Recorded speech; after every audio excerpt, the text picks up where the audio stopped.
Hello viewers, welcome to concept classes by Priya Bhardwaj. Last lecture में हमने mean value और average value find out कर ली थी अल्टरनेट करंट की। वहाँ पर हमने अल्टरनेट करंट, डायरेक्ट करंट, इनकी डेफिनेशंस भी देखी थी। ठीक है, ईएमएफ के लिए भी हमने फाइंड आउट कर लिया था डेरिवेशन। आज की क्लास में हम करने वाले हैं root mean square value of alternate current and alternate EMF. ठीक है, तो स्टार्ट करते हैं। रूट मीन स्क्वायर, जिसको हम शॉर्ट में यूज़ करेंगे आरएमएस। ठीक है, value of alternate current. Alternate current की हमें आरएमएस वैल्यू फाइंड आउट करनी है। तो देखो, जैसा हमने लास्ट लेक्चर में किया था मीन वैल्यू के लिए, हमने वहाँ पर क्या बताया था कि अल्टरनेट करंट हाफ टाइम में जितने अमाउंट ऑफ चार्जेस जनरेट करेगा, डायरेक्ट करंट उतने अमाउंट के चार्जेस जितने करंट पर जनरेट करेगा, वो करंट क्या कहलाएगा? Mean current. उसी की तरह हम यहाँ पर आरएमएस के लिए बात करने वाले हैं। तो ये जो है, ये हमारा किससे डिफाइन होगा? देखो, it is defined as that value of steady current which would generate same amount of heat। वहाँ पर हमने बात की थी सेम अमाउंट ऑफ चार्ज के लिए, यहाँ पर हम बात करेंगे same amount of heat as it generated by alternating current in the same circuit for full time period। वहाँ पर हमने किसके लिए बात की थी? हाफ टाइम के लिए, और एक हमने चार्जेस की बात करी थी। बिल्कुल उसी की तरह में करना है। यहाँ पर हम बात कर रहे हैं हीट जनरेट करेगा, ठीक है ना, और पूरे टाइम में हीट जनरेट करनी है, जितना भी टाइम लगा रहा है। तो देखो, उसी की तरह बात कर लेते हैं। कोई कंडक्टर है, ये कोई एसी सोर्स लगा हुआ है इसके पास में, ठीक है। तो यहाँ पर क्या कर रहा है कि करंट प्रोड्यूस हो रहा है। मान लो आई करंट के लिए फुल टाइम में इसने कितने चार्जेस कितनी हीट जनरेट की? HAC, ठीक है। तो अगर इसी कंडक्टर के साथ अब हम AC सोर्स हटा के कोई DC सोर्स लगा देते हैं, तो DC सोर्स में अब हमें क्या करना है कि फुल टाइम में ये कितने करंट पे उतने ही हीट को प्रोड्यूस कर रहा है। तो यहाँ पर जो हीट होगी वो HDC, और हमने कह दिया कि वो जो करंट होगा वो कितना होगा? IRMS। ठीक है, ऐसे हमने उसको नाम दे दिया। बिल्कुल उसी की तरह, कुछ ज़्यादा घबराने वाली चीज़ है नहीं। ठीक है, तो ये तो हो गई डेफिनेशन। अब हम कर लेते हैं इसका डेरिवेशन।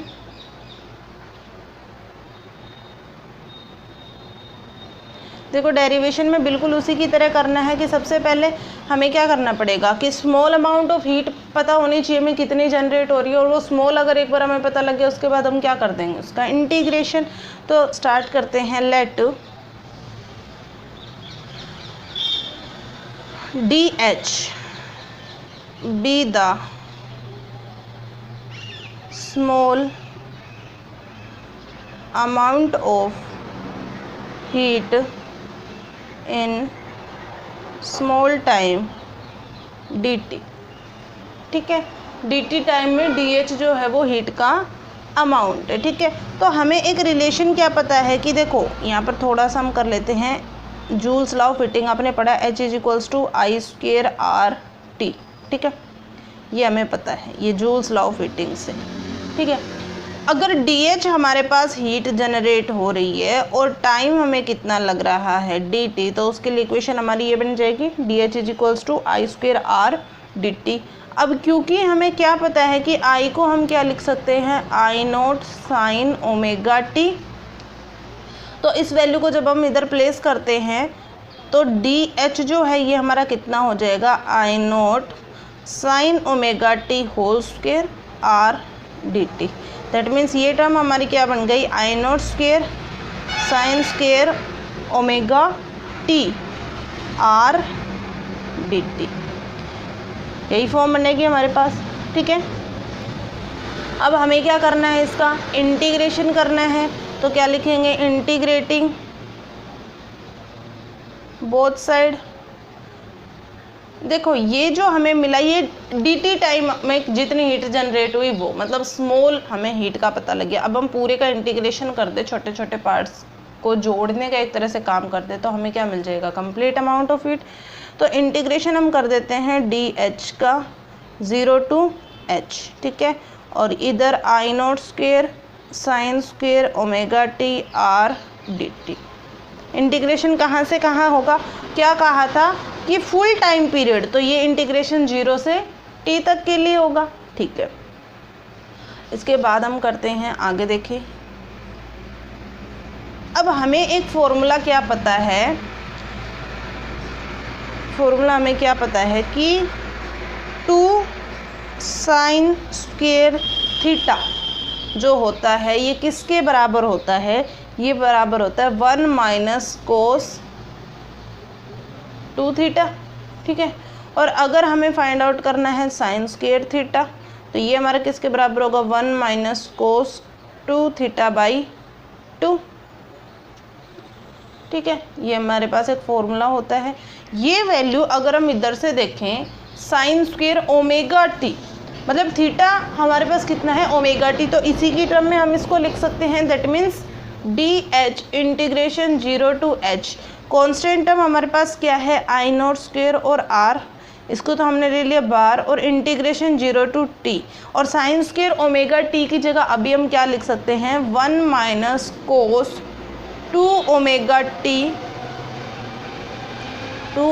टी बाई 2 और डी टी, यही फॉर्म बनेगी हमारे पास। ठीक है, और अगर हम इसको लिखना चाहें तो आई नॉट स्क्वेयर आर और 2 हमारा बाहर, integration 0 to t 1 minus cos 2 omega T D T, यही हमें करना पड़ेगा। तो इसको हम सॉल्व करते हैं। इसका जब हम इंटीग्रेशन करेंगे तो dh का इंटीग्रेशन हमें मिलेगा h, और लिमिट हमारी 0 to h। इधर हमारे पास क्या है, आई नॉट स्क्वेयर आर बाई 2, और इसका इंटीग्रेशन हमें करना है, एक फंक्शन हमारे पास 1 है और दूसरा फंक्शन हमारे पास minus of cos 2 omega T. तो 1 का जब हम इंटीग्रेशन करेंगे तो 1 का इंटीग्रेशन तो हमें कितना मिलेगा, t। ठीक है, और वहीं पर अगर हम बात करें माइनस कोस 2 ओमेगा टी, कोस 2 ओमेगा टी का जब हम इंटीग्रेशन करेंगे तो कोस का इंटीग्रेशन साइन, कोस थीटा का इंटीग्रेशन साइन थीटा, यहाँ पर थीटा कितना है, 2 ओमेगा टी। ठीक है, कोस 2 ओमेगा, अभी 2 ओमेगा टी का करेंगे तो कितना मिलेगा हमें, ट्वाइस ऑफ ओमेगा। ठीक है, और लिमिट हमारी कहाँ से कहाँ लाई कर रही है, लिमिट हमारी कर रही है 0 से t तक। ठीक है, अभी ये तो हमें वैल्यू मिल जाएगी h minus 0 I naught square R by 2। इस लिमिट को हम क्या कर लेते हैं, डिवाइड कर लेते हैं, एक बार t के साथ और एक बार इसके साथ। तो t की एक तो लिमिट हो गई 0 to t minus of 1/2 omega लिख दे इस चीज़ को, और sine 2 omega t limit 0 to t, यही होगा। इधर से हमें क्या मिला, h, और ये हमारा कितना है, आई नॉट स्क्वेयर आर बाई 2। यहाँ पर जब हम लिमिट रखते हैं तो हमें कितना मिलेगा, upper limit minus lower limit, minus 1/2 omega, यही चीज़ हमें इधर करनी है, sine 2 omega T minus of sine 2 omega, और 0 रखोगे तो साइन 0 हो जाएगा। ये h is equals to I naught square R by 2, और ये तो मिला t माइनस 1/2 ओमेगा। अभी देखो साइन 2 ओमेगा टी, हमें क्या पता है, omega T is equals to 2 pi, क्या होता है एक्चुअल में, omega is equals to 2 pi F. ठीक है, और f को क्या लिख सकते हो, 1/t। अरे इस तरह से होता है, देखो omega is equals to 2 pi F, that means 2 pi by T, यही तो फॉर्म होती है। अभी टी उधर गया तो कितना हो गया, omega T is equals to twice of pi, तो ये वैल्यू हम यहाँ पर रख सकते हैं। तो ये हमें कितना मिला, sine 2 into 2 pi, minus of sine 0 की वैल्यू कितनी, 0, I naught square R by 2 T minus 1/2 omega, और ये कितना हो गया, साइन ऑफ 4 पाई। अब साइन पाई 0 तो sine 2 pi 0, sine 3 pi 0, sine 4 pi 0, that means ये वैल्यू कितनी हो गई, 0, क्योंकि sine pi is equals to 0, pi means 180, sine 180 is 0, ठीक है, 4 पाई भी 0 हो जाएगा। तो h इज इक्वल्स टू हमें यहाँ से कितना मिला, I naught square R by 2 T, यही फॉर्म मिलेगी, I naught square R T by 2, और ये हमें क्या मिल गया, AC के लिए हमें क्या मिल गई, हीट, AC में इतने अमाउंट ऑफ हीट जनरेट हो रही है फुल टाइम पीरियड में, ठीक है। चलो इसके बाद हमें किसके लिए करना पड़ेगा, DC के लिए। तो DC के लिए हम यहाँ पर क्या कंसिडर कर लेते हैं, let IRMS be the value of DC which generate same amount of heat, ठीक है। दैट मीन्स HDC जो हमें मिलेगा, HDC again H is equals to I square R T, तो HDC की बात करें तो करंट क्या है हमारा, IRMS स्क्वेयर R और T, फुल टाइम के लिए बात हो रही है T, ठीक है। ये हमारी क्या होगा, इक्वेशन नंबर 2। अब हमें क्या पता है डेफिनेशन से कि हीट जो जनरेट होगी AC और DC से दोनों से क्या होगी, बराबर, इस वजह से हम क्या करेंगे, इक्वेशन को इक्वेट कर देंगे। इक्वेट करने का मतलब HAC बराबर HDC करेंगे। अभी हम देखो क्या करेंगे, equating equation first and second, दोनों इक्वेशन को इक्वेट किया, दैट मीन्स HDC बराबर HAC। चलो DC की वैल्यू कितनी है, IRMS स्क्वेयर RT, और HAC की वैल्यू कितनी है, I नोट स्क्वेयर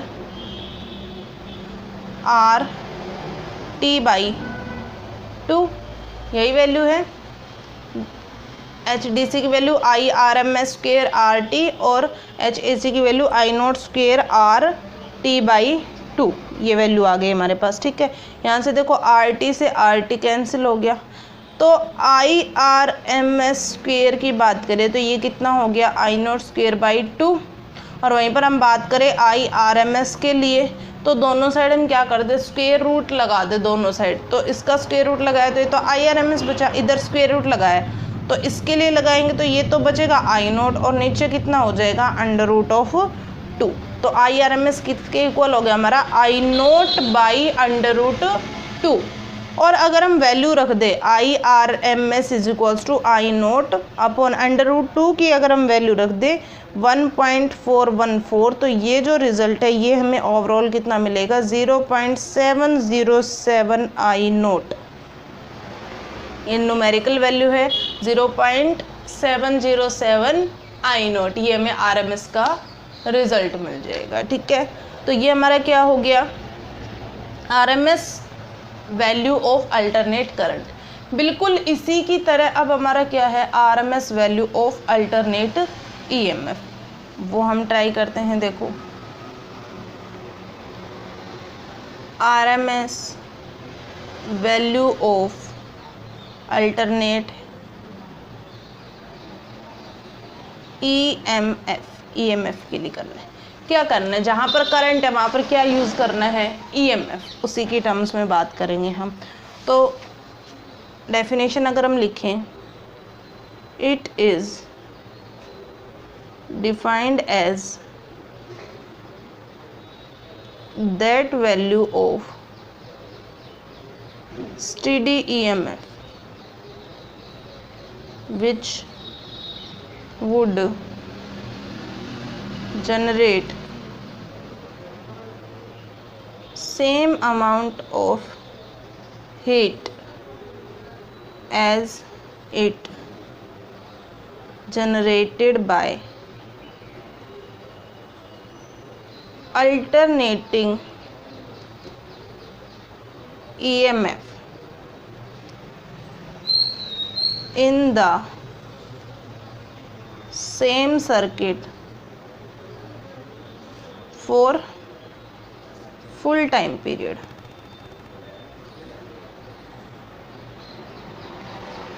जितने अमाउंट की हीट एसी ने फुल टाइम में जनरेट करी, उतने ही अमाउंट की हीट डीसी में जितने करंट पर जनरेट होगी वो उसका क्या होगा, आरएमएस ईएमएफ। ठीक है, चल इसको अब हम सोल्व करते हैं।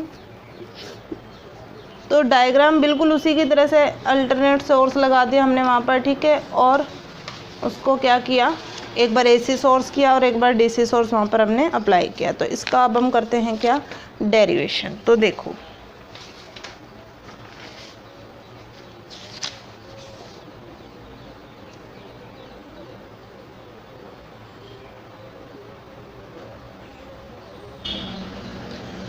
ओके, तो सबसे पहले हमें क्या करना पड़ेगा, let DH be the small amount of heat in small time dt। that means फिर से वही बात कि DH इज इक्वल्स टू कितना हो जाएगा, I स्क्वेयर R dt। ठीक है, और हमें क्या पता है, आई को हम क्या लिख सकते हैं, E by R, capital E या स्मॉल ई, जो भी आप नोट करना चाहो। ठीक है, तो D H is equals to हमारा कितना हो गया, E square, capital E use कर लेते हैं हम यहाँ पर, कन्फ्यूज़न नहीं होगा, E square by R square. ठीक है, और R D T, that means E square by R D T. ठीक है, ऑल्सो हमें क्या पता है कि E को हम क्या लिख सकते हैं, E naught sine omega T. That means D H is equals to, D H हमारा अब कितना हो जाएगा, ये डी एच हमारा हो जाएगा E naught sine omega T square D T, और डिवाइडेड में है हमारे पास R। तो डी एच जो हमारी फॉर्म बनी कितनी हो गई, E naught square sine square omega T D T by R. अब हमें क्या करना है, हमें करना है integrating both side.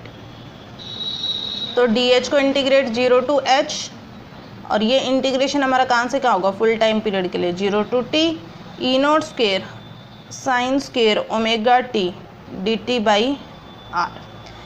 Integration solve करेंगे तो डी एच का इंटीग्रेशन एच, और यहाँ से E naught square by R constant तो बाहर, लिमिट 0 टू टी, और साइन स्क्वेयर 2 ओमेगा टी को हम क्या लिख सकते हैं, इसको हम लिख सकते हैं 1 minus cos 2 omega T by 2 into D T.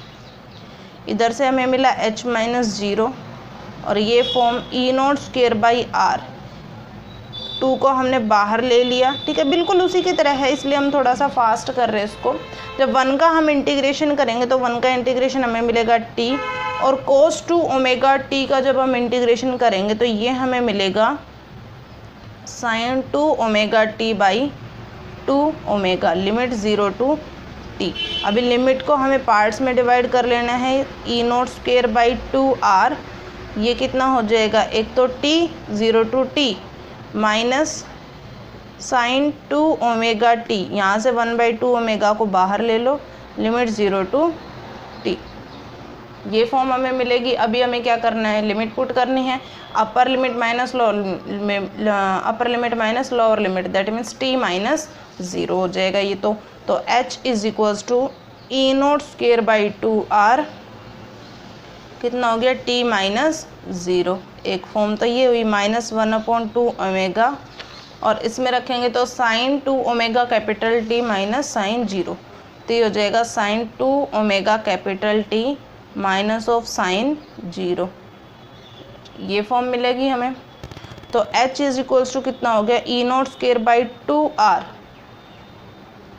ये तो हो गया t minus 1/2 omega sine 2 omega T की जगह भी हम क्या रख सकते हैं 2 पाई। दैट मीन्स ये हमें कितना मिल जाएगा sine of 4 pi minus of 0।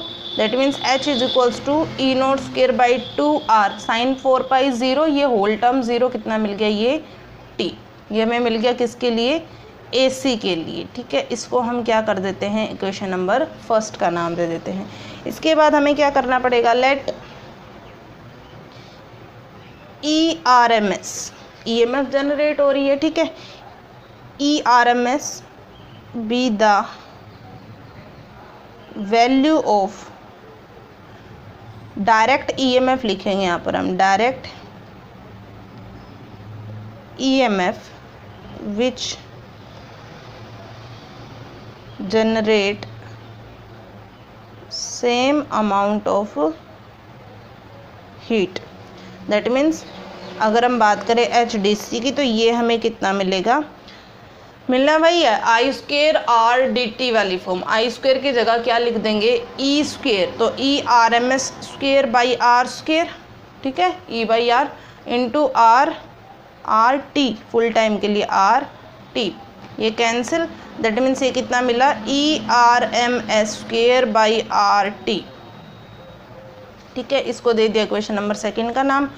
Definition के अकॉर्डिंग क्या करना है, इक्वेटिंग 1 और 2 दोनों इक्वेशन को इक्वेट करो। HDC बराबर HAC आपको मिलेगा यहाँ से, और जब हम इसको इक्वेशन को इक्वेट करेंगे तो ERMS square T by R is equals to E naught square T by 2R। T by R से T by R cancel. That means अगर हम बात करें तो ERMS square is equals to E naught square by 2 हमें मिला। ठीक है, और यहाँ से अगर हम ERMS निकालते हैं तो ये कितना हो जाएगा E naught by √2। It means root mean square value of alternating EMF is equals to E naught by √2। अब इसके बाद हमें क्या करना पड़ेगा, इसके बाद अगर आप चाहें तो यहाँ पर वैल्यू रख सकते हैं ERMS √2 की वैल्यू रखेंगे 1.414, और वो वैल्यू रखने के बाद जो हमें सॉल्यूशन मिलेगा यहाँ से, वो सॉल्यूशन हमारा कितना होगा 0.707 E नोट। तो ये हमारी आ गई root mean square EMF of alternating EMF। ठीक है, बिल्कुल ईजी सा टॉपिक है, एक दो बार आप इसकी प्रैक्टिस करोगे अच्छे से आपको समझ में आ जाएगा। ठीक है, जैसे मीन या एवरेज के लिए किया था उसी की बेसिस पे चलना है। ठीक है, और इम्पोर्टेंट टॉपिक भी है।